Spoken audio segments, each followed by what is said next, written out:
नमस्कार शेतकरी मित्रांनो, आपल्या चॅनलवर तुमचं स्वागत आहे। महाराष्ट्र सरकारची अत्यंत लोकप्रिय योजना म्हणजेच नमो शेतकरी महासन्मान निधी। आज आपण या योजनेच्या 8व्या हप्त्याबद्दल संपूर्ण माहिती घेणार आहोत। हप्ता कधी येणार, कोणाला मिळणार आणि यादीत नाव नसेल तर काय करावे, हे सर्व आज आपण पाहूया। अनेक शेतकऱ्यांचा प्रश्न असतो की आम्हाला PM किसानचे पैसे मिळतात तर नमो शेतकरीचे मिळतील का? उत्तर आहे हो, ही योजना PM किसानच्या धर्तीवरच आहे।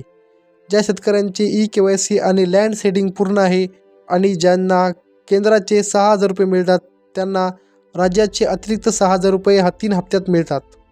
सध्या फेब्रुवारीचा शेवट सुरू आहे। राज्य सरकारकडून लवकरच 8व्या हप्त्याची रक्कम वितरित केली जाणार आहे।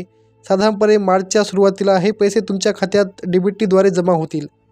जर तुमचा आधार बँक खात्याशी लिंक नसेल तर त्वरित लिंक करून घ्या, अन्यथा पैसे अडकू शकतात। तर आता आपण बघणार आहोत नवीन यादी आणि स्टेटस चेक कसे करायचे। तुम्ही नमो किसानच्या वेबसाईटवर आल्यानंतर तुम्हाला इथे एक बेनिफिशरी स्टेटस नावाची एक सिम्बॉल दिसेल, इथे तुम्हाला क्लिक करायचे आहे। त्यानंतर तुम्हाला तुमचा मोबाईल नंबर आणि खाली दिलेला कॅप्चा कोड टाकून गेट आधार OTP वरती क्लिक करायचं आहे।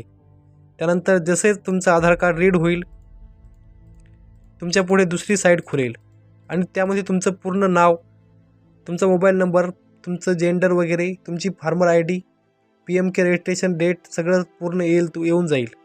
आणि त्यानंतर तुम्हाला चेक करायची आहे eKYC स्टेटस आणि आधार सीडिंग स्टेटस।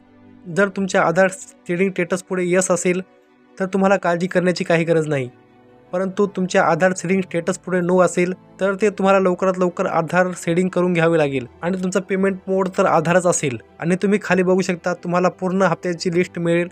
आतापर्यंत 7 हप्ते आले आहेत तर तुम्हाला 7 हप्त्याची पूर्ण लिस्ट मिळून जाईल। तर तुम्हाला येथे अशा प्रकारे 7 हप्त्याची लिस्ट मिळून जाईल। तर मित्रांनो, ही होती आजच्या हप्त्याची माहिती। व्हिडिओ आवडला असेल तर लाईक करा आणि आपल्या चॅनलला सबस्क्राईब करायला विसरू नका। धन्यवाद।